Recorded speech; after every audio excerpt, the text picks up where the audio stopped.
Punjabi radio USA ਸੁਣ ਰਹੇ ਸਾਰੇ ਹੀ ਮਾਣਯੋਗ ਅਤੇ ਸਤਿਕਾਰਤ ਸਰੋਤਿਆਂ ਨੂੰ ਪਿਆਰ ਸਤਿਕਾਰ ਸਹਿਤ ਨਿੱਘੀ ਜਿਹੀ ਸਤਿ ਸ੍ਰੀ ਅਕਾਲ। ਸਭ ਨੂੰ ਜੀ ਨੂੰ ਆਖਦੇ ਹਾਂ। ਸੋ ਤੇ ਪ੍ਰੋਗਰਾਮ ਦੇ ਵਿੱਚ ਆਪ ਸਭ ਦਾ ਨਿੱਘਾ ਸਵਾਗਤ ਹੈ। ਪ੍ਰੋਗਰਾਮ ਲੈ ਕੇ ਹਾਜ਼ਰ ਹੋ ਚੁੱਕੇ ਹਾਂ ਜੀ ਆਪਾਂ ਇਸ ਮੌਕੇ। ਖਬਰ ਤੇ ਨਜ਼ਰ ਅੱਜ 7 ਮਾਰਚ ਦਿਨ ਹੈਗਾ ਹੈ ਜੀ ਸੋਮਵਾਰ, ਤੇ ਮੇਰੇ ਨਾਲ ਜੁੜ ਚੁੱਕੇ ਨੇ ਇਸ ਟਾਈਮ ਮਿੰਟੂ ਗੁਰੂਸਰੀਆ ਜੀ ਮਲੋਟ ਸਟੂਡੀਓਜ਼ ਤੋਂ। ਮਿੰਟੂ ਜੀ, ਜੀ ਨੂੰ ਸਵਾਗਤ ਹੈ। ਸਤਿ ਸ੍ਰੀ ਅਕਾਲ ਜੀ। ਸ਼ੁਕਰੀਆ ਸਾਰਿਆਂ ਨੂੰ, ਸਤਿ ਸ਼੍ਰੀ ਅਕਾਲ ਜੀ। ਸਾਡੇ ਅੱਜ ਦੇ ਪ੍ਰੋਗਰਾਮ ਖਬਰ ਤੇ ਨਜ਼ਰ ਨੂੰ ਸਪਾਂਸਰ ਕਰਦੇ ਨੇ ਖਾਲਸਾ ਇੰਸ਼ੋਰੈਂਸ ਏਜੰਸੀ, ਜਿਨ੍ਹਾਂ ਦੇ ਕੋਲੋਂ ਤੁਸੀਂ ਹਰ ਤਰੀਕੇ ਦੀ ਇੰਸ਼ੋਰੈਂਸ ਵੀ ਕਰਵਾ ਸਕਦੇ ਹੋ। ਇੰਸ਼ੋਰੈਂਸ ਬਾਰੇ ਪਤਾ ਕਰਨ ਲਈ ਕਾਲ ਕਰ ਸਕਦੇ ਹੋ। Number 408-272-2500 4082722500। Tatkiana immigration law firm, immigration ਦਾ ਹੋਵੇ ਕਿਸੇ ਵੀ ਤਰੀਕੇ ਦਾ ਕੰਮ, call attorney J Tatkiana 415-909-0503 4159090503। Krishan Dhanota Yuba City, Baljinder Singh Nijjar Woodland, Paramjit Kaur Rangi Vacaville GN tire and lube. ਇਹਨਾਂ ਦੇ ਕੋਲੋਂ ਤੁਸੀਂ truck wash, oil change, air brake ਦਾ ਕੰਮ ਕਰਵਾ ਸਕਦੇ ਹੋ। ਨਵੇਂ ਪੁਰਾਣੇ ਟਾਇਰ ਵਾਜਿਬ ਕੀਮਤਾਂ ਤੇ ਖਰੀਦ ਸਕਦੇ ਹੋ। ਸੈਂਟਾਨੈਲਾ ਮਡੇਰਾ 'ਚ ਲੋਕੇਸ਼ਨ ਨੇ, ਕਾਲ ਕਰ ਸਕਦੇ ਹੋ। Number Sahota 209-277-0113। West Coast truck driving school Fresno, ਜਿਹੜੇ ਕਿ ਤੁਹਾਨੂੰ ਟਰੱਕ ਚਲਾਉਣ ਦੀ ਸਿਖਲਾਈ ਵਧੀਆ ਢੰਗ ਦੇ ਨਾਲ ਦਿੰਦੇ ਹਨ। ਕਾਲ ਅਜੀਤ ਅਟਵਾਲ 559-374-4541। ਹਰਨੇਕ ਸਿੰਘ ਪਾਬਲਾ, ਰੈਂਟਨ ਵਾਸ਼ਿੰਗਟਨ। ਗੁਰਮੀਤ ਸਿੰਘ ਧਿਆਨ ਕਰ ਸਮਰਾ ਮੋਡੈਸਟੋ। ਇਹਨਾਂ ਸਾਰਿਆਂ ਦਾ ਧੰਨਵਾਦ। ਜੇਕਰ ਤੁਸੀਂ ਜਾਂ ਕੋਈ ਹੋਰ ਕਾਰੋਬਾਰ ਇਸ ਪ੍ਰੋਗਰਾਮ ਨੂੰ ਸਪਾਂਸਰ ਕਰਨਾ ਚਾਹੁੰਦੇ ਹੋ, ਸੰਪਰਕ ਕਰ ਸਕਦੇ ਹੋ ਨੰਬਰ 408-722-7698 ਦੇ ਉੱਤੇ। ਮਿੰਟੂ ਜੀ, ਗੱਲਬਾਤ ਦਾ ਸਿਲਸਿਲਾ ਸ਼ੁਰੂ ਕਰਦੇ ਜਾਈਏ। ਜਦੋਂ ਤੋਂ ਹੁਣ ਥੋੜ੍ਹੇ ਦਿਨ ਰਹਿ ਗਏ ਆ ਨਤੀਜੇ ਆਉਣ ਨੂੰ, ਐਗਜ਼ਿਟ ਪੋਲਾਂ ਜਿਹੜੀਆਂ ਉਹ ਆਈਆਂ ਆ ਪੰਜਾਬ ਦੇ ਵਿੱਚ, ਤਾਂ ਕਹਿੰਦੇ ਆਮ ਆਦਮੀ ਪਾਰਟੀ ਦੀ ਪੂਰੀ ਬੱਲੇ ਬੱਲੇ ਦਿਖਾ ਰਹੇ। ਹਾਂਜੀ ਹਾਂਜੀ, ਝਾੜੂ ਫਿਰ ਗਿਆ ਆਮ ਆਦਮੀ ਪਾਰਟੀ ਦੇ ਵਿੱਚ, ਤੇ ਆਮ ਆਦਮੀ ਪਾਰਟੀ ਦਾ ਪੰਜਾਬ ਦੇ ਵਿੱਚ ਤੇ ਕਹਿੰਦੇ ਕਿ ਪੂਰਾ ਝਾੜੂ ਚੱਲ ਗਿਆ ਤੇ ਉਹਨੇ ਕੱਖਾਂ ਨੂੰ ਪੂੰਝ ਦਿੱਤਾ ਸਾਰਾ ਕੁਛ। ਤਾਂ ਖੈਰ ਦੇਖੋ, ਇਹ ਤਾਂ ਹੁੰਦਾ ਹੀ ਹੈ। 2-3 ਦਿਨ ਪਹਿਲਾਂ ਜਦੋਂ ਐਗਜ਼ਿਟ ਪੋਲ ਆਉਣੇ ਸ਼ੁਰੂ ਹੁੰਦੇ ਆ, ਉਦੋਂ ਤੇ ਬਈ ਖੁਸ਼ੀ ਦਿੰਦੇ ਤੁਹਾਨੂੰ ਯਾਦ ਹੋਣਾ 2017 ਦੇ ਵਿੱਚ ਵੀ ਕੁਛ ਇਹੋ ਜਿਹਾ ਮਾਹੌਲ ਸੀਗਾ, ਪਰ ਬਾਅਦ ਦੇ ਵਿੱਚ ਫਿਰ ਨਤੀਜਿਆਂ ਨੇ ਸਭ ਨੂੰ ਹੈਰਾਨ ਕੀਤਾ ਸੀਗਾ। ਸੋ ਐਗਜ਼ਿਟ ਪੋਲ ਕੀ ਕਹਿੰਦੇ ਆ, ABP ਨਿਊਜ਼ ਸੀ ਵੋਟਰ ਜਿਹੜਾ ਉਹ ਦਿੰਦਾ ਆਮ ਆਦਮੀ ਪਾਰਟੀ ਨੂੰ 52 ਤੋਂ 61, ETG ਉਹ 70 ਤੋਂ 75, ਇੰਡੀਆ ਨਿਊਜ਼ ਇਹ 39 ਤੋਂ 43, ਇੰਡੀਆ ਟੁਡੇ 76 ਤੋਂ 90, ਨਿਊਜ਼ 24 ਵਾਲੇ ਤਾਂ ਕੁਝ ਖਾਸ ਹੀ ਬਿਆਨ ਹੋ ਗਿਆ, ਉਹ ਦੇ ਰਿਹਾ 100। ਹਿਸਾਬ ਲਾ ਲਓ, ਆਮ ਆਦਮੀ ਪਾਰਟੀ ਨੂੰ 100 ਸੀਟਾਂ ਦੇ ਰਹੇ ਆ। ਨਿਊਜ਼ ਐਕਸ ਤੇ ਪੋਲ ਸਟਾਰਟ ਇਹ ਦੇ ਰਹੇ ਆ 56 ਤੋਂ 61, ਰਿਪਬਲਿਕ TV ਵਾਲੇ ਇਹ 62 ਤੋਂ 70, ਟਾਈਮਜ਼ ਨਾਓ ਤੇ ਵਿਟੋ ਵਾਲੇ ਦੇ ਰਹੇ ਆ 70। ਤਾਂ ਕੁੱਲ ਮਿਲਾ ਕੇ ਕੀ ਨਿਕਲਦਾ ਜੇ ਆਪਾਂ ਦੇਖੀਏ ਤਾਂ ਪੋਲ ਆਫ ਐਗਜ਼ਿਟ ਪੋਲਸ ਉਹ ਕੀ ਨਿਕਲਦਾ, ਉਹ ਇਹਨਾਂ ਨੂੰ ਦਿੰਦਾ 67। ਸੋ ਸਾਰੇ ਮਤਲਬ ਕਿ ਪੋਲਾਂ ਤੋਂ ਖੰਭੇ ਨਹੀਂ, ਜਿੰਨੇ ਪੋਲ ਆ ਸਾਰਿਆਂ ਨੂੰ ਰਲਾ ਕੇ ਜਿਹੜਾ ਨਤੀਜਾ ਨਿਕਲਦਾ ਉਹ ਨਿਕਲਦਾ 67। ਤੇ ਅਕਾਲੀਆਂ ਦਾ ਨਤੀਜਾ ਨਿਕਲਦਾ 21, ਕਾਂਗਰਸ ਦਾ ਨਤੀਜਾ ਨਿਕਲਦਾ 25, ਭਾਜਪਾ ਜਾਂ ਅਦਰਸ ਜਿਹੜੇ ਆ ਉਹ ਰਹਿ ਜਾਂਦੇ ਆ 4। ਇਹਦਾ ਮਤਲਬ ਇਹ ਆ ਕਿ ਜੇ ਤੇ ਇਹਨਾਂ ਐਗਜ਼ਿਟ ਪੋਲਾਂ ਨੂੰ ਮੰਨ ਕੇ ਚੱਲੋਗੇ ਸੱਚ, ਤੇ ਫਿਰ ਤੇ ਕਿਸਾਨ ਆਗੂਆਂ ਦੇ ਨਾਲ ਬਹੁਤ ਬੁਰੀ ਹੋਣੀ ਜਾ ਰਹੀ, ਮਤਲਬ ਕਿ ਉਹਨਾਂ ਬਚਾਉਣੀਆਂ ਵੀ ਔਖੀਆਂ ਹੋ ਜਾਣਗੀਆਂ। ਤਾਂ ਦੂਸਰੇ ਪਾਸੇ PNC ਜਾਂ ਭਾਜਪਾ, ਉਹਨਾਂ ਦੀ ਵੀ ਕਾਰਗੁਜ਼ਾਰੀ ਜਿਹੜੀ ਆ ਬਹੁਤ ਹੀ ਮੰਦੀ ਹੋਣ ਜਾ ਰਹੀ ਆ। ਸੋ ਨਾਲ ਹੀ ਅਕਾਲੀਆਂ ਵਾਸਤੇ ਉਹ ਦਿਨ ਜਿਹੜੇ ਮਾੜੇ ਸ਼ੁਰੂ ਹੋਏ ਸੀਗੇ ਉਹ ਫਿਰ ਉਹੋ ਜਿਹੇ ਰਹਿਣਗੇ। ਤੇ ਸਭ ਤੋਂ ਜ਼ਿਆਦਾ ਨੁਕਸਾਨ ਕਹਿ ਲਈਏ ਕਿ ਕਾਂਗਰਸ ਹੈ, ਇਹਨਾਂ ਸਰਵੇਖਣਾਂ ਦੇ ਮੁਤਾਬਕ ਤੇ ਜੋ ਦੱਸਿਆ ਜਾ ਰਿਹਾ। ਖੈਰ ਦੇਖਦੇ ਹਾਂ, ਹੁਣ ਤੇ ਟਾਈਮ ਰਹਿ ਗਿਆ। ਅੱਜ ਹਿਸਾਬ ਲਾ ਲਓ ਕਿ ਹੁਣ 7 ਦੀ ਸ਼ਾਮ ਵੀ ਛੱਡੋ, ਰਾਤ ਪੈ ਗਈ ਆ, ਰਾਤ ਵੀ ਛੱਡੋ, ਹੁਣ ਸਵੇਰੇ ਚੱਲ ਜਾਣਾ ਹੋਰ 4 ਘੰਟਿਆਂ ਨੂੰ। ਤਾਂ 8 ਤੇ ਉਸ ਤੋਂ ਬਾਅਦ ਫਿਰ 9 ਤੇ ਉਸ ਤੋਂ ਬਾਅਦ 10 ਤੇ 10 ਤੋਂ ਬਾਅਦ ਬੱਸ।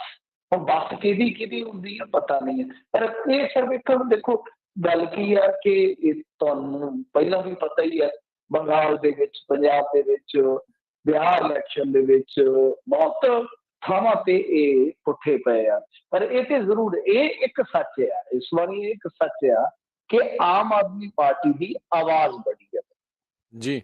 ਇਹ ਤੁਸੀਂ ਕਿਸੇ ਨੂੰ ਵੀ ਪੁੱਛ ਲਓ ਪੰਜਾਬ ਦੇ ਵਿੱਚ, ਚਾਹੇ ਉਹ ਕਿਸੇ ਵੀ ਪਾਰਟੀ ਨੂੰ ਸਪੋਰਟ ਕਰਦਾ ਹੈ, ਇਮਾਨਦਾਰੀ ਦੇ ਨਾਲ ਜੇ ਉਹ ਦੱਸੇਗਾ ਤਾਂ ਤੁਹਾਨੂੰ ਦੱਸੇਗਾ ਕਿ ਹੇਠਲੇ ਪੱਧਰ ਤੇ ਬਈ ਇਹਨਾਂ ਦੀ ਹਵਾ ਹੈ, ਆਵਾਜ਼ ਹੈ। ਉਹ ਹੁਣ ਕਿੰਨੀਆਂ ਸੀਟਾਂ ਤੱਕ ਪਹੁੰਚਦੇ ਆ।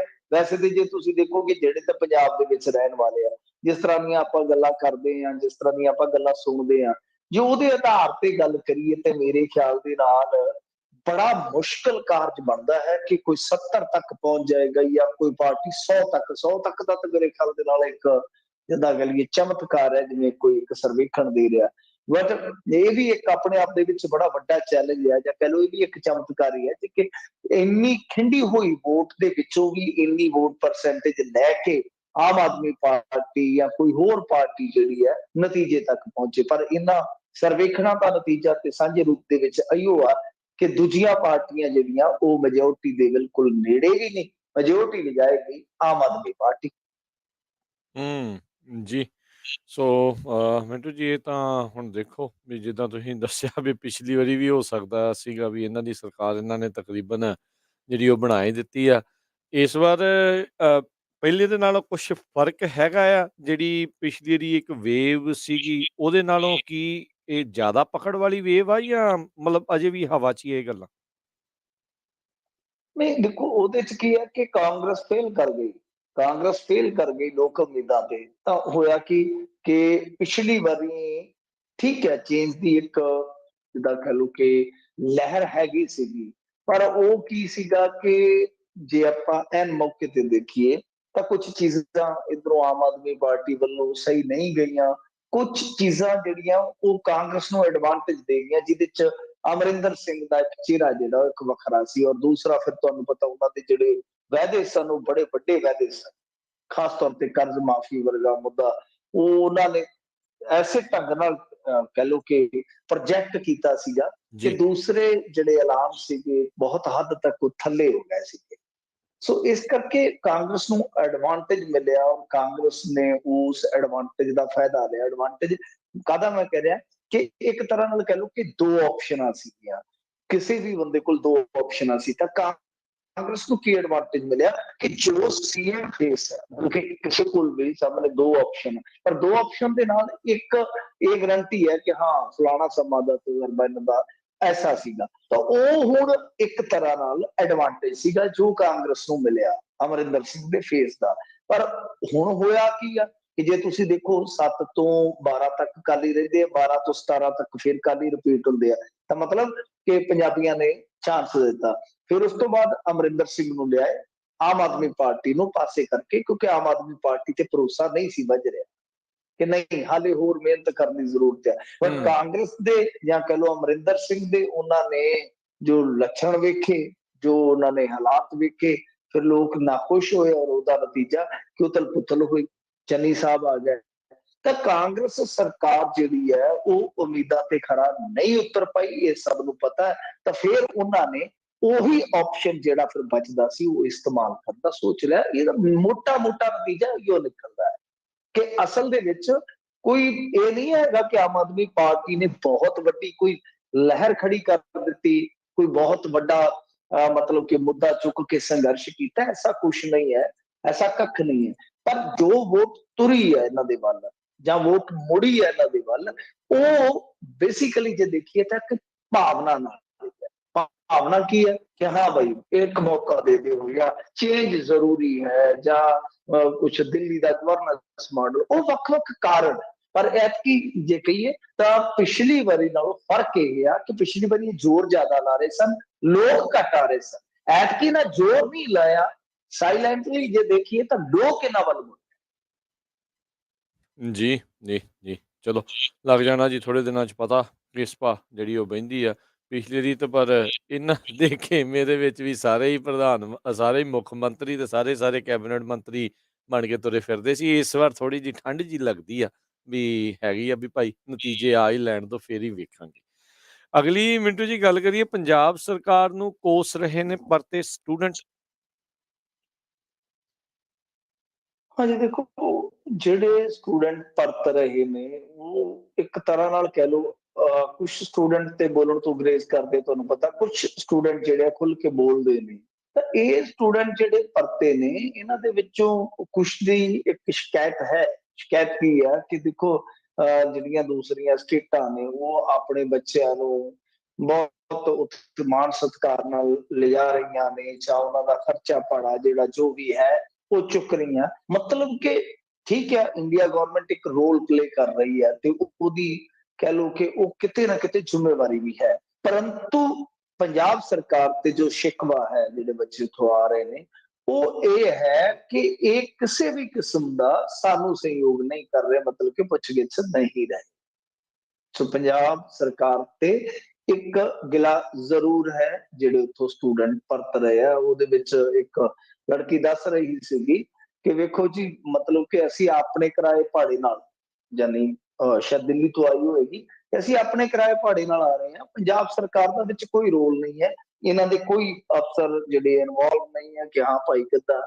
ਸੋ ਇਹ ਕਈ ਤਰ੍ਹਾਂ ਦੀਆਂ ਸ਼ਿਕਾਇਤਾਂ ਨੇ। ਤਾਂ ਹੋ ਵੀ ਜਾਂਦਾ, ਤੁਹਾਨੂੰ ਪਤਾ ਹੀ ਹੈ ਸਰਕਾਰਾਂ ਦੇ ਕਿਸ ਤਰ੍ਹਾਂ ਕੰਮ ਹੈ, ਔਰ ਖਾਸ ਤੌਰ ਤੇ ਇਸ ਟਾਈਮ ਸਰਕਾਰ ਤੇ ਕਿਹੜੀ ਸਿਰਫ ਨਾ ਮਾਤਰ ਦੀ ਹੈ।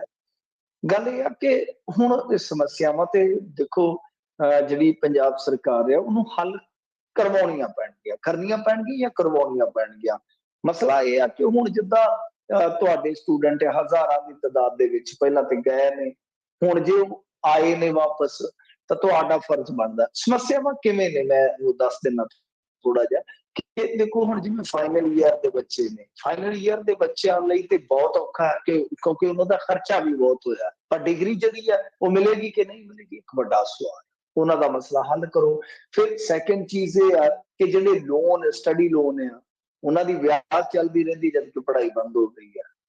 ਸੋ ਇਸ ਕਰਕੇ ਕਈ ਸਮੱਸਿਆਵਾਂ ਨੇ, ਕਈ ਵਿਪਤਾਵਾਂ ਨੇ। ਤਾਂ ਮੇਰੇ ਤਾਂ ਇਹੀ ਕਹਿਣਾ ਆ, ਮੇਰਾ ਤਾਂ ਇਹੀ ਮੰਨਣਾ ਹੈ ਕਿ ਇਹਨਾਂ ਬੱਚਿਆਂ ਨੂੰ ਸਾਂਝੇ ਤੌਰ ਤੇ ਬੁਲਾ ਲੈਣਾ ਚਾਹੀਦਾ, ਗੱਲਬਾਤ ਕਰਨੀ ਚਾਹੀਦੀ ਹੈ ਪੰਜਾਬ ਦੇ ਲੀਡਰਾਂ ਨੂੰ, ਖਾਸ ਤੌਰ ਤੇ ਹੁਕਮਰਾਨਾਂ ਨੂੰ, ਕਿ ਭਾਈ ਕਿੱਥੇ ਕਿੱਥੇ ਸਮੱਸਿਆ ਹੈ, ਕਿੱਥੇ ਕਿੱਥੇ ਕੰਮ ਕਰਨ ਦੀ ਜ਼ਰੂਰਤ ਆ। ਔਰ ਖਾਸ ਤੌਰ ਤੇ ਦੇਖੋ ਹੁਣ ਤਾਂ ਇਹ ਮੁੱਦਾ ਚੱਲਿਆ ਹੀ ਆ ਕਿ ਜਿਹੜਾ ਆਪਾਂ ਬਾਤ ਤਫਸੀਲ ਦੱਸਿਆ ਸੀਗਾ ਕਿ ਕਿਸ ਤਰੀਕੇ ਨਾਲ ਸੀਟਾਂ ਨੇ, ਕਿਸ ਤਰੀਕੇ ਨਾਲ ਫੀਸਾਂ ਨੇ, ਉਹਨਾਂ ਪੱਖਾਂ ਤੇ ਵੀ ਗੱਲ ਕਰਨੀ ਜ਼ਰੂਰੀ ਹੈ ਕਿ ਇਹ ਬੱਚੇ ਜਿਹੜੇ ਆ ਅੱਗੇ ਤੋਂ ਇੱਥੇ ਹੀ ਪੜ੍ਹ ਸਕਣ। ਕੋਈ ਐਸਾ ਪ੍ਰਬੰਧ, ਕੋਈ ਐਸੀ ਵਿਵਸਥਾ ਇਹਨਾਂ ਨੂੰ ਕਰਨੀ ਚਾਹੀਦੀ ਆ। ਸਰਕਾਰ ਜਾਗਦੀ ਹੈ ਕਿ ਨਹੀਂ ਜਾਗਦੀ, ਜਾਗਦੀ ਹੈ ਕਿ ਸੁੱਤੀ ਹੋਈ ਰਹਿੰਦੀ ਆ। ਪਰ ਮੇਰਾ ਤਾਂ ਮੰਨਣਾ ਇਹ ਹੈ ਕਿ ਚਲੋ ਜਿਹੜੇ ਬੱਚੇ ਆ ਰਹੇ ਨੇ, ਪਹੁੰਚ ਰਹੇ ਨੇ ਪੰਜਾਬ ਦੇ ਵਿੱਚ, ਉਹਨਾਂ ਨੇ ਆ ਹੀ ਜਾਣਾ। ਇੰਡੀਆ 'ਚ ਜੇ ਉੱਤਰ ਗਏ ਤੇ ਪੰਜਾਬ ਉਹਨਾਂ ਆ ਜਾਣਾ, ਵੱਡੀ ਗੱਲ ਨਹੀਂ। ਪਰ ਇੱਕ ਹੁੰਦਾ ਹੈ ਕਿ ਜੇ ਤੁਹਾਡੀ ਉੱਥੇ ਸਰਕਾਰ ਦੇ ਵਿੱਚੋਂ ਕੋਈ ਨੁਮਾਇੰਦਾ ਖੜਾ ਹੋਵੇ, ਕੋਈ ਬੰਦਾ ਇਸਤੇਮਾਲ ਕਰੇ ਉਹਨਾਂ ਦਾ, ਕੋਈ ਬੰਦਾ ਉਹਨਾਂ ਨੂੰ ਜੀ ਆਇਆਂ ਨੂੰ ਆਖੇ, ਵਧੀਆ ਚੀਜ਼ ਹੈ, ਕਿਉਂਕਿ ਸਟ੍ਰੈਸ ਦੇ ਵਿੱਚੋਂ ਆਏ ਨੇ ਉਹ। ਤੁਸੀਂ ਇੱਕ ਦੇਖਿਆ ਹੋਣਾ ਕਿ ਪੋਲੈਂਡ ਦੇ ਵਿੱਚ ਸਾਡੇ ਤਾਂ ਜਿਵੇਂ ਤੁਸੀਂ ਦੱਸਿਆ ਸੀਗਾ ਤੇ ਇੱਥੇ ਤੇ ਮਤਲਬ ਕਿ ਫੋਟੋ ਸੈਸ਼ਨ ਆ ਜ਼ਿਆਦਾ ਦੇਖ ਰਿਹਾ ਸੀ। ਇੱਕ ਜਿਹੜਾ ਕੈਂਪ ਸੀਗਾ ਜਿੱਥੇ ਸਟੂਡੈਂਟ ਜਾ ਕੇ ਰਹਿ ਰਹੇ ਸਨ ਪੋਲੈਂਡ ਦੇ ਵਿੱਚ, ਉਹ ਪਤਾ ਨਹੀਂ ਮੇਅਰ ਸਾਹਿਬ ਸੀ ਜਾਂ ਕੋਈ ਹੋਰ ਸੀਗਾ, ਬਹੁਤ ਵੱਡਾ ਮਤਲਬ ਅਹੁਦੇਦਾਰ ਸੀ। ਉਹ ਮੈਂ ਦੇਖ ਰਿਹਾ ਸੀ ਬੱਚਿਆਂ ਦੇ ਨਾਲ ਆ ਕੇ ਉਹਨਾਂ ਦੇ ਹੀ ਜਿਹੜੇ ਬਿਸਤਰੇ ਸੀ ਉਹਨਾਂ ਤੇ ਪੈ ਕੇ, ਉਹਨਾਂ ਦੇ ਵਿੱਚ ਰਹਿ ਕੇ ਗੇਮਿੰਗ ਵਗੈਰਾ ਖੇਡ ਰਿਹਾ ਸੀ ਮੇਰੇ ਨਾਲ। ਜੀ ਦੇਖੋ ਇੱਕ ਸੋਚ ਹੁੰਦੀ ਹੈ ਕਿ ਬੱਚੇ ਨੇ ਯਾਰ ਕਿੰਨੀ ਦੂਰ ਨੇ, ਹਜ਼ਾਰਾਂ ਕਿਲੋਮੀਟਰ ਦੂਰ ਆ,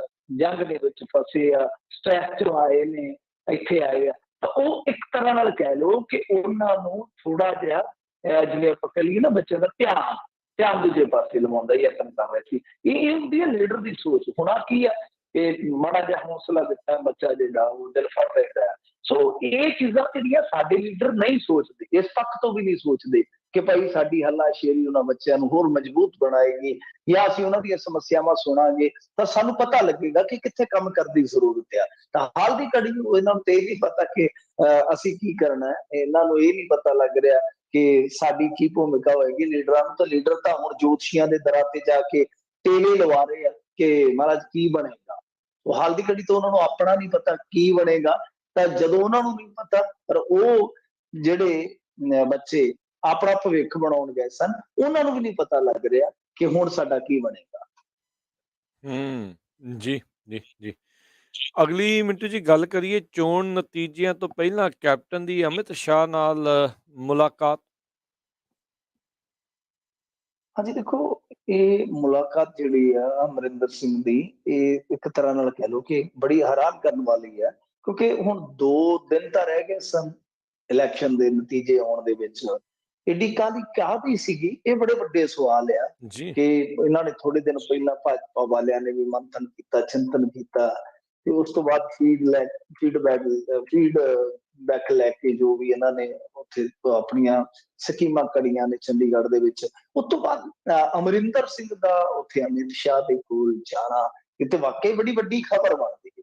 ਜੇ ਦੇਖੀਏ ਤਾਂ ਬੜੀ ਵੱਡੀ ਖਬਰ ਬਣ ਜਾਂਦੀ ਹੈ ਆਪਣੇ ਆਪ ਦੇ ਵਿੱਚ। ਮਸਲਾ ਕੀ ਹੈ ਕਿ ਅੱਜ ਚਰਨਜੀਤ ਸਿੰਘ ਚੰਨੀ ਵੀ ਉੱਥੇ ਪਹੁੰਚੇ ਹੋਏ ਨੇ ਅਮਿਤ ਸ਼ਾਹ ਨੂੰ। ਹਾਲਾਂਕਿ ਤੁਸੀਂ ਵੇਖੋ ਕਮਾਲ ਦੀ ਗੱਲ ਹੈ, ਜਿੱਥੋਂ ਥੋੜਾ ਜਿਹਾ ਇੱਕ ਤਰ੍ਹਾਂ ਨਾਲ ਇਸ ਟਾਈਮਿੰਗ ਤੇ ਲੈ ਕੇ ਆਪਾਂ ਜੇ ਕਹੀਏ ਤਾਂ ਰੌਚਕਤਾ ਵਾਲਾ ਪੱਖ ਉਗੜਦਾ ਹੈ ਜਾਂ ਇਤਫਾਕ ਵਾਲਾ ਪੱਖ ਉਗੜਦਾ ਹੈ, ਉਹ ਇਹ ਹੈ ਕਿ ਜਨਾਬ ਚੰਨੀ ਹੋਰੀ ਬੀਬੀਐਮਬੀ ਦੇ ਮਸਲੇ ਤੇ, ਭਾਖੜਾ ਬਿਆਸ ਮੈਨੇਜਮੈਂਟ ਬੋਰਡ ਦੇ ਮਸਲੇ ਤੇ ਖੁੱਲ ਕੇ ਬੋਲਦੇ ਤੱਕ ਵੀ ਨਹੀਂ, ਯਾਨੀ ਉਹਨਾਂ ਨੇ ਕੋਈ ਮੂੰਹ ਹੀ ਨਹੀਂ ਖੋਲਿਆ ਜੀ। ਜਦ ਕਿ ਜਿਹੜੀਆਂ ਖਬਰਾਂ ਲੱਗੀਆਂ, ਹਾਲਾਂਕਿ ਚਰਨਜੀਤ ਸਿੰਘ ਚੰਨੀ ਨੇ ਕੋਈ ਸਪਸ਼ਟ ਨਹੀਂ ਕਿਹਾ, ਮੈਂ ਕੋਈ ਬਾਤ ਨਹੀਂ ਸੁਣ ਸਕਿਆ, ਕੋਈ ਉਹਨਾਂ ਦਾ ਪ੍ਰੈਸ ਨੋਟ ਨਹੀਂ ਪੜ੍ਹ ਸਕਿਆ ਜਿਹਦੇ ਚ ਉਹਨਾਂ ਨੇ ਇਹ ਗੱਲ ਕਹੀ ਹੋਵੇ ਕਿ ਹਾਂ ਭਾਈ ਮੈਂ ਇਸੇ ਕੰਮ ਵਾਸਤੇ ਚੱਲਿਆ। ਪਰ ਜੋ ਖਬਰਾਂ ਨੇ, ਜੋ ਮੀਡੀਆ ਰਿਪੋਰਟਾਂ ਨੇ, ਉਹ ਕੀ ਆ? ਮੀਡੀਆ ਰਿਪੋਰਟਾਂ ਇਹ ਕਹਿ ਰਹੀਆਂ ਨੇ ਕਿ ਬੀਬੀਐਮਬੀ ਦੇ ਮਸਲੇ ਤੇ ਜਾ ਕੇ ਅਮਿਤ ਸ਼ਾਹ ਦੇ ਨਾਲ ਗੱਲਬਾਤ ਕਰਨਗੇ ਕੌਣ? ਚਰਨਜੀਤ ਸਿੰਘ ਚੰਨੀ। ਹੁਣ ਅਮਰਿੰਦਰ ਸਿੰਘ ਦਾ ਵੀ ਉਸੇ ਦਿਨ ਜਾਣਾ, ਇਹਨਾਂ ਦਾ ਵੀ ਉਸੇ ਦਿਨ ਜਾਣਾ, ਜਦ ਕਿ ਕਮਾਲ ਦੀ ਗੱਲ ਹੈ ਕਿ ਜਿਹੜੀ ਗੱਲ ਮੀਡੀਆ ਦੀਆਂ ਰਿਪੋਰਟਾਂ ਮੁਤਾਬਕ ਇਹ ਕਹਿ ਰਹੇ ਨੇ ਕਿ ਦੇਖੋ ਜੀ ਉਹ ਬੀਬੀਐਮਬੀ ਵਾਲੇ ਮਸਲੇ ਤੇ ਜਾਵੇਗਾ, ਤਾਂ ਉਸ ਮਸਲੇ ਤੇ ਇੱਥੇ ਪੰਜਾਬ 'ਚ ਰਹਿੰਦੇ ਤਾਂ ਬੋਲ ਹੀ ਨਹੀਂ ਰਹੇ। ਸੋ ਗੱਲਾਂ ਕਾਫੀ ਗੁੰਝਲਦਾਰ ਨੇ, ਗੱਲਾਂ ਕਾਫੀ ਜਿਹੜੀਆਂ ਨੇ ਉਹ ਕਿਤੇ ਨਾ ਕਿਤੇ ਕਹਿ ਲਓ ਕਿ ਭੇਤ ਵਾਲੀਆਂ ਨੇ ਕਿ ਚੱਕਰ ਕੀ ਚੱਲ ਰਿਹਾ ਇਹਨਾਂ ਦਾ। ਕਿਉਂਕਿ ਦੇਖੋ ਹੋਰ ਤਾਂ ਆਪਾਂ ਕੁਝ ਵੀ ਨਹੀਂ ਸੀ ਕਹਿ ਸਕਦੇ, ਕਿਉਂਕਿ ਇਹਨਾਂ ਦਾ ਮਾਮਲਾ ਕੀ ਹੈ, ਜਿਹੜੀ ਇੱਕ ਚੀਜ਼ ਹੋਇਆ ਕਿ ਪੁਰਾਣੇ ਸਾਥੀ ਵੀ ਰਹੇ ਆ, ਜਿਹੜੀ ਇੱਕ ਚੀਜ਼ ਹੋਰ ਸਾਂਝੀ ਹੈ ਕਿ ਭਾਈ ਜੇ ਆਪਾਂ ਦੇਖੀਏ ਅਮਰਿੰਦਰ ਸਿੰਘ ਹੋਰਾਂ ਦੇ ਤਾਂ ਤੁਹਾਨੂੰ ਪਤਾ ਹੀ ਹੈ ਕੁਝ ਮਾਮਲਾ ਜਿਹੜੇ ਆ ਉਹ ਕੋਰਟ ਕਚਹਿਰੀਆਂ ਦੇ ਵਿੱਚ ਹੈਗੇ ਆ, ਤਾਂ ਦੂਸਰੇ ਪਾਸੇ ਚਰਨਜੀਤ ਸਿੰਘ ਚੰਨੀ ਹੈ, ਉਹ ਵੀ ਤਾਂ ਕਿਤੇ ਨਾ ਕਿਤੇ ਇਹੋ ਜਿਹੀ ਉਲਝਣ ਦੇ ਵਿੱਚ ਉਲਝੇ ਪਏ ਆ ਨਾ। ਸੋ ਇਸ ਕਰਕੇ ਇਤਫਾਕ ਕਾਫੀ ਹੋ ਰਹੇ ਆ, ਸੇਮ ਡੇ ਨਤੀਜੇ ਤੋਂ ਪਹਿਲਾਂ ਜਾਂਦੇ ਆ ਅਮਿਤ ਸ਼ਾਹ ਦੇ ਨਾਲ ਹੀ ਮੁਲਾਕਾਤ, ਫਿਰ ਦੋਨੇ ਹੀ ਕਹਿ ਲਓ ਕਿ ਕਾਂਗਰਸ ਦੇ ਵਿੱਚ ਇਕੱਠੇ ਰਹੇ ਆ ਤੇ ਦੋਨਾਂ ਦੇ ਕੁਝ ਮਾਮਲੇ ਜਿਹੜੇ ਆ ਕਾਨੂੰਨੀ ਪੱਖ ਤੋਂ ਵੀ ਵੇਖੇ ਜਾ ਰਹੇ। ਖੈਰ ਦੇਖੋ ਹੁਣ ਕੀ ਬਣਦਾ, ਪਰ ਇਹ ਭਾਖੜਾ ਬਿਆਸ ਮੈਨੇਜਮੈਂਟ ਬੋਰਡ ਤੇ ਉੱਥੇ ਜਾ ਕੇ ਰਾਜਨੀਤੀ ਕਰਨਗੇ। ਇੱਥੇ ਰਾਜਨੀਤੀ ਇਹਨਾਂ ਦੀ ਇੱਕ ਵੱਖਰੀ ਕਿਸਮ ਦੀ ਹੋਏਗੀ ਕਿਉਂਕਿ ਲੋਕ ਇੱਥੇ ਘੇਰ ਕੇ ਇਹਨਾਂ ਨੂੰ ਸਵਾਲ ਕਰਨਗੇ। ਜੀ ਬਿਲਕੁਲ। ਅਗਲੀ ਆਪਾਂ ਮਿੰਟੂ ਜੀ ਗੱਲ ਕਰਦੇ ਜਾਈਏ, ਭੱਠਲ ਦੇ ਬਿਆਨ ਤੋਂ ਪਿੱਛੇ ਹਟੀ ਕਾਂਗਰਸ। ਦੇਖੋ ਭੱਠਲ ਦਾ ਜਿਹੜਾ ਬਿਆਨ ਸੀਗਾ ਨਾ ਉਹ ਇਹ ਸੀਗਾ ਕਿ ਬਈ ਅਸੀਂ ਆਮ ਆਦਮੀ ਪਾਰਟੀ ਨਾਲ, ਮਤਲਬ ਕਾਂਗਰਸ ਜਿਹੜੀ ਆ ਆਮ ਆਦਮੀ ਪਾਰਟੀ ਨਾਲ ਗੱਠਜੋੜ ਕਰ ਸਕਦੀ ਹੈ ਵੀ ਜੀ ਫਰਜ਼ ਕਰੋ ਜੇ ਬਹੁਮਤ ਨਹੀਂ ਮਿਲਦਾ, ਕਿਸੇ ਨੂੰ ਬਹੁਮਤ ਨਹੀਂ ਮਿਲਦਾ ਤਾਂ ਦੁਬਾਰਾ ਇਲੈਕਸ਼ਨ ਕਰਵਾਉਣ ਦੀ ਬਜਾਏ ਕਾਂਗਰਸ ਵੱਲੋਂ ਆਮ ਆਦਮੀ ਪਾਰਟੀ ਨਾਲ ਸਮਝੌਤਾ ਕਰਨ ਤੇ ਵਿਚਾਰ ਕੀਤਾ ਜਾ ਸਕਦਾ। ਔਰ ਉਸ ਤੋਂ ਬਾਅਦ ਫਿਰ ਕੁਝ ਪ੍ਰਤੀਕਰਮ ਆਏ ਨੇ, ਖਾਸ ਤੌਰ ਤੇ ਜੇ ਦੇਖੀਏ ਕਾਂਗਰਸ ਦੇ ਵਿੱਚੋਂ ਤਾਂ ਕੁਝ ਲੀਡਰਾਂ ਨੇ ਇਸ ਮੁੱਦੇ ਤੇ ਬਿਆਨ ਦਿੱਤਾ ਹੈ ਤੇ ਇਹਦੇ ਵਿੱਚ ਹਰੀਸ਼ ਚੌਧਰੀ ਨੇ ਮੇਰੇ ਖਿਆਲ ਦੇ ਨਾਲ ਇਸ ਬਿਆਨ ਨੂੰ ਥੋੜਾ ਜਿਹਾ ਲਿਆ ਇਹ ਕਹਿੰਦੇ ਆ ਕਿ ਜਿਹੜਾ ਇਹ ਬਿਆਨ ਦਿੱਤਾ ਹੈ ਹਰੀਸ਼ ਚੌਧਰੀ ਨੇ, ਜੋ ਗੱਲ ਕਹੀ ਹੈ ਕਿ ਇਹ ਜੋ ਬਿਆਨ ਦਿੱਤਾ ਹੈ ਇਹ ਦਰਅਸਲ ਪਾਰਟੀ ਦਾ ਫੈਸਲਾ ਨਹੀਂ ਹੈ। ਪਾਰਟੀ ਦਾ ਫੈਸਲਾ ਜਿਹੜਾ ਆ ਉਹ ਕੀ ਹੋਏਗਾ, ਉਹਦਾ ਅਧਿਕਾਰ ਪਾਰਟੀ ਕੋਲ ਹੈ। ਇਹ ਨੇਤਾ ਦੇ ਵਿਅਕਤੀਗਤ ਵਿਚਾਰ ਹੋ ਸਕਦੇ ਆ, ਮਤਲਬ ਕਿ ਉਹਦੇ ਪਰਸਨਲ ਵਿਚਾਰ ਨੇ, ਨਿੱਜੀ ਕੈਪੈਸਿਟੀ ਚ ਕੋਈ ਲੀਡਰ ਕੀ ਕਹਿੰਦਾ ਉਹਦਾ ਪਤਾ ਨਹੀਂ ਹੈ, ਬਟ ਜੋ ਫੈਸਲਾ ਲੈਣਾ ਵਾ ਗੱਠਜੋੜ ਦਾ ਉਹ ਪਾਰਟੀ ਨੇ ਲੈਣਾ। ਸੋ ਐਸਾ ਪ੍ਰਤੀਕਰਮ ਉਹਨਾਂ ਨੇ ਦਿੱਤਾ ਆ, ਪਰ ਠੀਕ ਹੈ ਤੁਸੀਂ ਨਹੀਂ ਖਲੋ ਸਕਦੇ ਜਦੋਂ ਕਾਂਗਰਸ ਜਿਹੜੀ ਆ ਉਹ ਆਮ ਆਦਮੀ ਪਾਰਟੀ ਤੋਂ ਝਟਕਾ ਖਾ ਚੁੱਕੀ। ਝਟਕਾ ਕਾਹਦੀ ਦਾ, ਸੌਰੀ ਦਿੱਲੀ ਦੇ ਵਿੱਚ ਹੀ ਨਹੀਂ, ਕੱਲਾ ਜੇ ਆਪਾਂ ਦੇਖੀਏ ਕੱਲਾ ਦਿੱਲੀ ਦੇ ਵਿੱਚ ਹੀ ਝਟਕਾ ਨਹੀਂ ਖਾਂਦਾ। ਇਹਨਾਂ ਨੇ ਇੱਕ ਵਾਰੀ ਸਮਰਥਨ ਦੇ ਦਿੱਤਾ, ਸਰਕਾਰ ਉਹਨਾਂ ਨੇ ਬਣਾ ਲਈ, ਸਰਕਾਰ ਐਸੀ ਬਣਾ ਲਈ ਕਿ ਮੁੜ ਕੇ ਕਾਂਗਰਸ ਅੱਜ ਤੱਕ ਦਿੱਲੀ 'ਚ ਪੈਰਾਂ ਤੇ ਨਹੀਂ ਖੜੀ। ਜਿਹੜੀ ਕਾਂਗਰਸ ਦਿੱਲੀ ਦੇ ਵਿੱਚ ਇੱਕ ਤਰ੍ਹਾਂ ਨਾਲ ਕਹਿ ਲਓ ਕਿ ਪੂਰੀ ਵੱਡੀ ਤਾਕਤ ਸੀ ਸ਼ੀਲਾ ਦੀਕਸ਼ਤ ਦੇ ਹੁੰਦੇ ਆ, ਅੱਜ ਉੱਥੇ ਕਾਂਗਰਸ ਦਾ ਬਿਲਕੁਲ ਸਫਾ ਝਟਕਾ ਪਿਆ, ਸਫਾਇਆ ਹੈ। ਤਾਂ ਦੂਸਰੇ ਪਾਸੇ ਜੇ ਪੰਜਾਬ ਦੇ ਵਿੱਚ ਐਸੀ ਪਰਿਸਥਿਤੀ ਵਿੱਚ ਇਹ ਆਮ ਆਦਮੀ ਪਾਰਟੀ ਨੂੰ ਮੌਕਾ ਦੇ ਦਿੰਦੇ ਜਾਂ ਮੌਕਾ ਉਹ ਲੈ ਲੈਂਦੇ ਆ, ਤਾਂ ਫਿਰ ਉਸ ਸੂਰਤ 'ਚ ਦਿੱਲੀ ਵਾਲਾ ਇਤਿਹਾਸ ਨਾ ਦੁਹਰਾਇਆ ਜਾਵੇ। ਇਹ ਵੀ ਇੱਕ ਸ਼ੱਕ ਹੈ। ਪਰ ਦੂਜੀ ਚੀਜ਼ ਜਿਹੜੀ ਮੈਂ ਇਸ ਮਾਮਲੇ ਦੇ ਵਿੱਚ ਥੋੜੀ ਜਿਹੀ ਹੋਰ ਪੱਖ ਤੋਂ ਕਹਿਣੀ ਚਾਹੁੰਦਾ ਆ, ਉਹ ਇਹ ਹੈ ਕਿ ਆਮ ਆਦਮੀ ਪਾਰਟੀ ਇਸ ਵੇਲੇ ਕਾਂਗਰਸ ਲਈ ਇੱਕ ਵੱਡਾ ਖਤਰਾ ਬਣਦੀ ਜਾ ਰਹੀ ਹੈ। ਤੁਸੀਂ ਕਿਤੇ ਵੀ ਦੇਖ ਲਓ, ਹੁਣ ਗੋਆ ਤੇ ਉੱਤਰਾਖੰਡ, ਇਹ ਦੋ ਸਟੇਟਾਂ ਦੇ ਵਿੱਚ ਇਲੈਕਸ਼ਨ ਜੇ ਤੁਸੀਂ ਵੇਖੋਗੇ ਤਾਂ ਉੱਤਰਾਖੰਡ ਦੇ ਇਲੈਕਸ਼ਨ ਤੇ ਨਿਗਾਹ ਰੱਖਿਓ, ਕਈ ਸੀਟਾਂ ਇਸ ਤਰ੍ਹਾਂ ਦੀਆਂ ਹੋਣਗੀਆਂ ਜਿੱਥੇ ਤਕੋਨੀ ਟੱਕਰ ਦੇ ਵਿੱਚ ਆਮ ਆਦਮੀ ਪਾਰਟੀ ਨੇ ਜਿੱਤਾਂ ਦਾ ਨਤੀਜਾ ਬਦਲ ਦੇਣਾ। ਤਾਂ ਉਹਦਾ ਨੁਕਸਾਨ ਜਿਹੜਾ ਆ ਉਹ ਮਾਹਰ ਇਹ ਕਹਿੰਦੇ ਆ ਕਿ ਕਾਂਗਰਸ ਨੂੰ ਵਧੇਰੇ ਹੋ ਰਿਹਾ ਵਾ। ਤਾਂ ਹੁਣ ਮਤਲਬ ਕਿ ਇੱਕ ਚੀਜ਼ ਇਹ ਆ ਕਿ ਕਾਂਗਰਸ ਇਸ ਗੱਲ ਤੋਂ ਵੀ ਕਿਤੇ ਨਾ ਕਿਤੇ ਥੋੜੀ ਜਿਹੀ ਚਿੰਤਤ ਹੈ ਕਿ ਕੌਮੀ ਪੱਧਰ ਤੇ ਸਾਡਾ ਬਦਲ ਨਾ ਬਣ ਜਾ। ਉਹਦੇ ਇਮਕਾਨ ਵੀ, ਇਹ ਗੱਲਾਂ ਹਵਾ ਵਾਲੀਆਂ ਨਹੀਂ, ਇਹਦੇ ਕੁਝ ਫੈਕਟ ਨੇ। ਜਿਵੇਂ ਤੁਸੀਂ ਦੇਖੋਗੇ ਕਿ ਜਿਸ ਤਰ੍ਹਾਂ ਹੁਣ ਇੱਕ ਲਾਮਬੰਦੀ ਹੋ ਰਹੀ ਹੈ, ਮਮਤਾ ਬੈਨਰਜੀ, ਪ੍ਰਸ਼ਾਂਤ ਕਿਸ਼ੋਰ, ਸ਼ਰਦ ਪਵਾਰ, KCR ਵਗੈਰਾ ਵਗੈਰਾ, ਉਹਦੇ ਚ ਸ਼ਿਵ ਸੈਨਾ ਵਾਲੇ ਵੀ ਤੁਸੀਂ ਲੈ ਸਕਦੇ ਹੋ, ਦੇਖ ਸਕਦੇ ਹੋ। ਤਾਂ ਇੱਕ ਐਸਾ ਮੋਰਚਾ ਬਣ ਰਿਹਾ 2024 ਵਾਸਤੇ ਜੋ ਨਰਿੰਦਰ ਮੋਦੀ ਨੂੰ ਚੁਣੌਤੀ ਦੇਣ ਵਾਸਤੇ ਤਿਆਰ ਹੈ। ਤਾਂ ਉਹਦੇ ਵਿੱਚ ਕਾਂਗਰਸ ਨਹੀਂ ਹੈ। ਨੋਟੇਬਲ ਚੀਜ਼ ਹੈ ਕਿ ਉਸ ਸੰਭਾਵੀ ਮੋਰਚੇ ਦੇ ਵਿੱਚ ਕਾਂਗਰਸ ਨੂੰ ਜੇ ਕਹਿ ਲਈਏ ਕੋਈ ਰਿਪਲੇਸ ਕਰ ਰਿਹਾ ਤਾਂ ਉੱਥੇ ਵੀ ਕੇਜਰੀਵਾਲ ਹੀ ਹੈ। ਉੱਥੇ ਵੀ ਕੇਜਰੀਵਾਲ ਹੀ ਨਜ਼ਰ ਆਉਂਦਾ। ਕਿਉਂਕਿ ਮਮਤਾ ਬੈਨਰਜੀ ਦਾ ਜੇ ਆਪਾਂ ਦੇਖੀਏ ਤਾਂ ਕੌਮੀ ਫੇਸ ਬਣਨਾ ਬਹੁਤ ਔਖਾ ਕੰਮ ਆ। ਥੋੜਾ ਜਿਹਾ ਉਹ ਹਿੰਦੀ ਵਾਲੀ ਸਮੱਸਿਆ ਵੀ ਆ ਜਾਂਦੀ ਹੈ, ਥੋੜੇ ਜਿਹਾ ਤੁਹਾਨੂੰ ਪਤਾ ਹੀ ਹੈ। ਜਦ ਕਿ ਗਵਰਨੈਂਸ ਮਾਡਲ ਜਿਹੜਾ ਆ ਉਹਨਾਂ ਦਾ ਕੋਈ ਉਹ ਹੈ ਨਹੀਂ, ਮਿਸਾਲੀ ਹੈ ਨਹੀਂ। ਦੂਸਰਾ ਇਹ ਆ ਕਿ ਸ਼ਰਦ ਪਵਾਰ ਉਮਰ ਦੇ ਹਿਸਾਬ ਨਾਲ ਤੁਹਾਨੂੰ ਪਤਾ ਹੀ ਹੈ, ਉਹ ਆਪਣੀਆਂ ਸਮੱਸਿਆਵਾਂ ਨਾਲ ਜੂਝਦੇ ਆ। ਤਾਂ ਕਹਿਣ ਦਾ ਮਤਲਬ ਇਹ ਆ ਕਿ ਅਰਵਿੰਦ ਕੇਜਰੀਵਾਲ ਉਸ ਮੋਰਚੇ ਦਾ ਫੇਸ ਹੋ ਸਕਦਾ, ਇਹਦੀ ਵੀ ਇੱਕ ਸੰਭਾਵਨਾ ਹੈ। ਸੋ ਇਸ ਕਰਕੇ ਮੈਨੂੰ ਇਹੋ ਲੱਗਦਾ ਕਿ ਕਾਂਗਰਸ ਦੇ ਇਸ ਬਿਆਨ ਨੂੰ, ਮਤਲਬ ਕਿ ਜਿਹੜਾ ਹੁਣ ਉਹ ਕਹਿ ਰਹੇ ਆ ਕਿ ਲੀਡਰ ਨੇ ਨਿੱਜੀ ਕਪੈਸਿਟੀ ਦੇ ਵਿੱਚ ਦਿੱਤਾ ਹੈ, ਉਹਦਾ ਜਿਹੜਾ ਪ੍ਰਤੀਕਰਮ ਪੰਜਾਬ ਮਾਮਲਿਆਂ ਦੇ ਇੰਚਾਰਜ ਵੱਲੋਂ ਦੇਣਾ, ਇਹ ਆਪਣੇ ਆਪ ਦੇ ਵਿੱਚ ਸਾਈਨ ਕਰਦਾ, ਸੰਕੇਤ ਦਿੰਦਾ ਵਾ ਕਿ ਕਿਤੇ ਨਾ ਕਿਤੇ ਕਾਂਗਰਸ ਆਮ ਆਦਮੀ ਪਾਰਟੀ ਤੋਂ ਦੂਰ ਹੀ ਚੱਲੇਗੀ, ਕਿਉਂਕਿ ਉਹਨਾਂ ਨੂੰ ਅੱਗੇ ਕਰੰਟ ਮਾਰ ਚੁੱਕੇ ਨੇ ਦਿੱਲੀ 'ਚ। ਜੀ ਜੀ ਬਿਲਕੁਲ। ਤੇ ਮਿੰਟੂ ਜੀ, ਅਗਲੀ ਜਿਹੜੀ ਗੱਲ ਕਰਦੇ ਜੀ, ਕਹਿੰਦੇ ਮਜੀਠੀਏ ਹੁਣਾਂ ਦੀ ਮੌਜ ਜੇਲ੍ਹ ਪ੍ਰਸ਼ਾਸਨ ਨੇ ਰੋਕਤੀ। ਹਾਂਜੀ, ਉਹ ਵੀਡੀਓ ਦੇ ਵਿੱਚ ਉਹ ਕਹਿੰਦੇ ਹੁੰਦੇ ਨੇ, ਵਾਹ ਬੇਟਾ ਵਾਹ ਮੌਜ ਕਰਦੀ, ਤੇ ਇੱਥੇ ਕਹ ਲੋ ਕਿ ਮੌਜ ਦੀ ਮੌਤ ਹੀ ਕਰ ਦਿੱਤੀ। ਮੌਜ ਦੀ ਮੌਤ ਹੋ ਗਈ ਹੈ। ਸੋ ਮੌਜ ਕਿੱਦਾਂ ਸੀਗੀ ਕਿ ਤੁਸੀਂ ਵੇਖਿਆ ਹੋਣਾ ਕਿ ਪਿਛਲੇ ਦਿਨੀ ਮਜੀਠੀਏ ਦਾ ਹੈਪੀ ਬਰਥਡੇ ਸੀਗਾ, ਭੈਣ ਵੀ ਗਈ, ਭਣੋਈਆ ਵੀ ਗਿਆ, ਹੋਰ ਵੀ ਲੀਡਰਾਂ ਨੇ ਤਾਂ ਉੱਥੇ ਤੰਬੂ ਲਾ ਰੱਖੇ ਸਨ। ਤੰਬੂ ਮੈਂ ਬੱਬੂ ਗਾੜ ਕੇ ਇਹਨਾਂ ਨੇ ਉੱਥੇ ਪਟਿਆਲੇ ਜੇਲ੍ਹ ਨੂੰ ਤਾਂ ਪਿਕਨਿਕ ਸੈਂਟਰ ਬਣਾ ਰੱਖਿਆ ਸੀਗਾ। ਜਿਹੜਾ ਕਿ ਇੱਧਰ ਗਿਆ ਚੱਲ ਕੇਲੇ ਲੈ ਗਿਆ, ਫਲੀਆਂ ਲੈ ਗਿਆ। ਅੱਛਾ, ਹੋਇਆ ਕੀ ਆ ਕਿ ਇਹ ਖਬਰਾਂ ਜਦੋਂ ਲੱਗਣੀਆਂ ਸਟਾਰਟ ਹੋ ਗਈਆਂ ਕਿ ਭਾਈ ਮਜੀਠੀਏ ਨੂੰ ਕਿਸ ਤਰ੍ਹਾਂ VIP ਟ੍ਰੀਟਮੈਂਟ ਦਿੱਤਾ ਜਾ ਰਿਹਾ ਵਾ, ਕਿਉਂਕਿ ਇਹਦੇ ਵਾਸਤੇ ਤੇ ਜੇਲ੍ਹ ਨਿਯਮ ਜਿਹੜੇ ਆ ਕੁਝ ਹੋਰ ਕਹਿੰਦੇ ਆ। ਜੇਲ੍ਹ ਨਿਯਮ ਕੀ ਕਹਿੰਦੇ ਨੇ ਮੈਂ ਤੁਹਾਨੂੰ ਥੋੜਾ ਜਿਹਾ ਦੱਸ ਦੇਣਾ। ਵੈਸੇ ਕੰਮ ਪਹਿਲਾਂ ਤੇ ਖੁੱਲਾ ਸੀ, ਅੱਜ ਤੋਂ 10-15 ਸਾਲ ਪਹਿਲਾਂ ਇੰਨੀ ਸਖਤਾਈ ਨਹੀਂ ਸੀ ਹੁੰਦੀ, ਜਿੰਨੀਆਂ ਮਰਜ਼ੀ ਮੁਲਾਕਾਤਾਂ ਆ ਜਾਣ। ਪਰ ਬਾਅਦ ਦੇ ਵਿੱਚ ਇਹਨਾਂ ਨੇ ਇੱਕ ਗੱਲ ਕਰ ਦਿੱਤੀ ਸੀ। ਉਹ ਕੀ ਸੀਗੀ ਕਿ ਜਿਹੜੇ ਜਿਵੇਂ ਅੰਡਰ ਟ੍ਰਾਇਲ ਬੰਦੀ ਹੁੰਦੀ ਆ, ਜਿਨ੍ਹਾਂ ਨੂੰ ਆਪਾਂ ਕੱਚੇ ਕੈਦੀ ਕਹਿ ਦਿੰਦੇ ਆ, ਕਿ ਉਹਨਾਂ ਨੂੰ ਹਫ਼ਤੇ 'ਚ 2 ਵਾਰੀ ਮੇਰੇ ਖਿਆਲ ਦੇ ਨਾਲ ਇਹ ਮੁਲਾਕਾਤ ਕਰਵਾਉਂਦੇ ਆ। ਤੇ ਜਿਹੜਾ ਹੁੰਦਾ ਪੱਕਾ ਕੈਦੀ ਤੋਂ ਭਾਵ ਕੀ ਹੈ, ਅੱਜ ਕੱਲ ਤੋਂ ਗਾਣਾ ਵੀ ਬੜਾ ਚੱਲਿਆ ਨਾ, ਕੱਚਾ ਬਦਾਮ। ਤਾਂ ਇੱਥੇ ਉਹ ਨਹੀਂ ਹੈ ਕੱਚਾ ਬਦਾਮ ਪੱਕਾ ਬਦਾਮ ਨਹੀਂ, ਇੱਥੇ ਪੱਕੇ ਕੈਦੀ ਤੋਂ ਭਾਵ ਹੈਗਾ ਜਿਹਨੂੰ ਸਜ਼ਾ ਹੋ ਜਾਂਦੀ, ਸਜ਼ਾ ਯਾਫਤਾ ਹੁੰਦਾ ਜਿਹੜਾ, ਤਾਂ ਉਹ ਹੋ ਜਾਂਦਾ ਪੱਕਾ ਕੈਦੀ। ਉਹਨੂੰ ਹਫ਼ਤੇ 'ਚ ਸਿਰਫ ਇੱਕ ਹੀ ਮੁਲਾਕਾਤ ਜਿਹੜੀ ਆ ਅਲਾਉ ਕੀਤੀ ਜਾਂਦੀ ਹੈ। ਹਾਲਾਂਕਿ ਟੈਲੀਫੋਨ ਵਗੈਰਾ ਅੱਜ ਕੱਲ ਹੁੰਦੇ ਆ। ਇੱਧਰ ਜਿਹੜੇ ਹੈਗੇ ਆ ਮਜੀਠੀਏ ਹੋਰੀ, ਇਹਨਾਂ ਨੂੰ ਤੇ 25 ਫਰਵਰੀ ਨੂੰ ਆ ਗਿਆ ਜੀ ਰੱਖੜਾ, 26 ਤੇ 27 ਨੂੰ ਐਤਵਾਰ ਤੇ ਸ਼ਨੀਵਾਰ ਸੀ, ਚਲੋ ਨਹੀਂ ਹੋਇਆ ਕੰਮ। ਫਿਰ ਕਹਿੰਦੇ ਜੀ ਲਗਾਤਾਰ ਅਗਲੇ 3 ਦਿਨ ਬੀਬੀ ਜਗੀਰ ਕੌਰ ਆ ਗਈ, ਸੁਖਬੀਰ ਸਿੰਘ ਬਾਦਲ ਆ ਗਏ, ਪ੍ਰੇਮ ਸਿੰਘ ਜੀ ਚੰਦੂ ਮਾਜਰਾ ਆ ਗਏ, ਮਤਲਬ ਕਿ ਇਸ ਤਰ੍ਹਾਂ ਮੌਜ ਲੱਗ ਗਈ।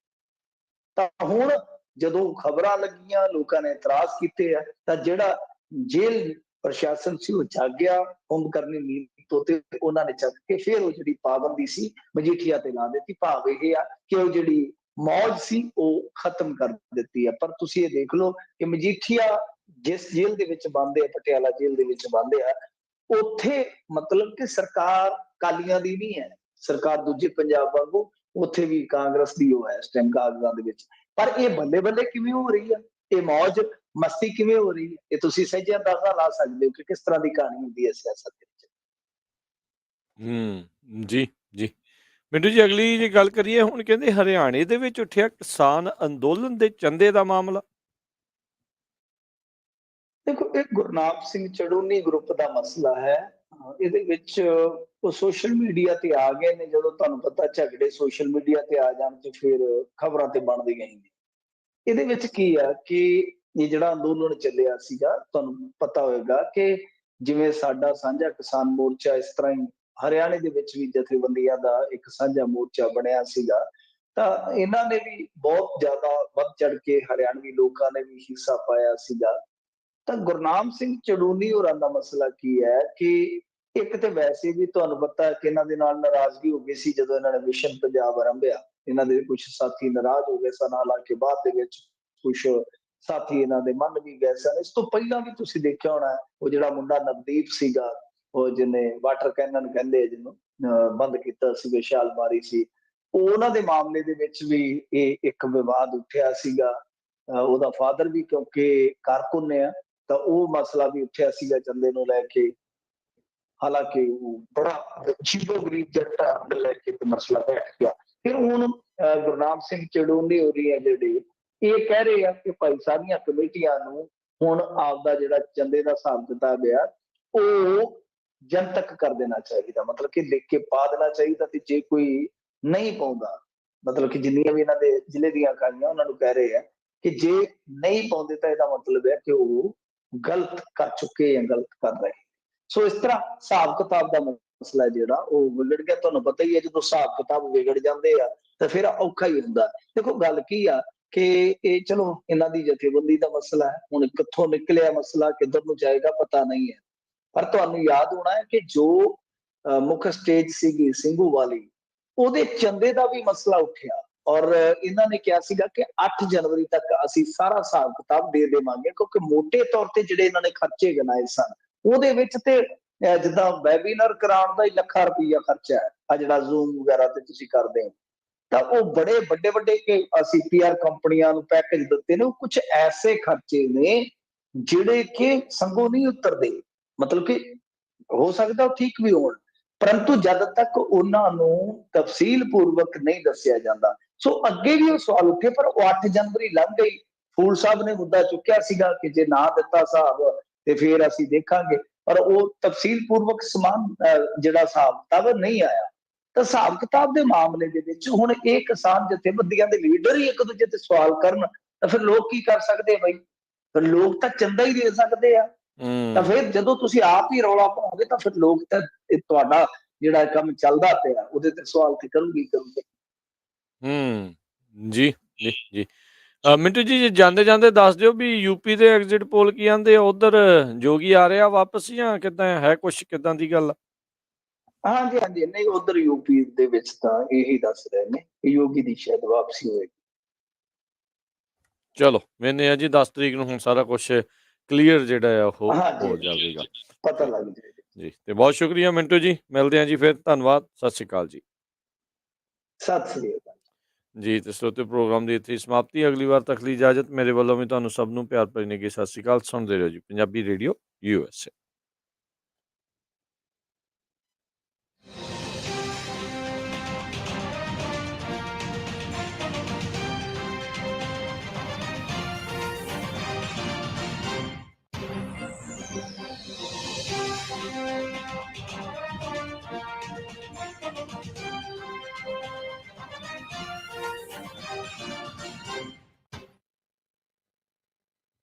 ਪਗੜੀ ਸ਼ਾਨ ਪੰਜਾਬੀਆਂ ਦੀ, ਇਹ ਜਿੰਦ ਜਾਨ ਪੰਜਾਬੀਆਂ ਦੀ। ਮਾਝਾ ਮਾਲਵਾ ਅਤੇ ਦੁਆਬਾ ਨਹੀਂ ਉਹ ਸਹਿੰਦਾ ਕਿਸੇ ਦਾ ਦਾਬਾ, ਇਹ ਹੈ ਬਾਣ ਪੰਜਾਬੀਆਂ ਦੀ। ਸਤਿ ਸ੍ਰੀ ਅਕਾਲ ਦੋਸਤੋ, ਮੈਂ ਤੁਹਾਡਾ ਆਪਣਾ ਸੁਖਸਿੰਦਰ ਸ਼ਿੰਦਾ। ਤੁਸੀਂ ਸੁਣ ਰਹੇ ਹੋ ਪੰਜਾਬੀ ਰੇਡੀਓ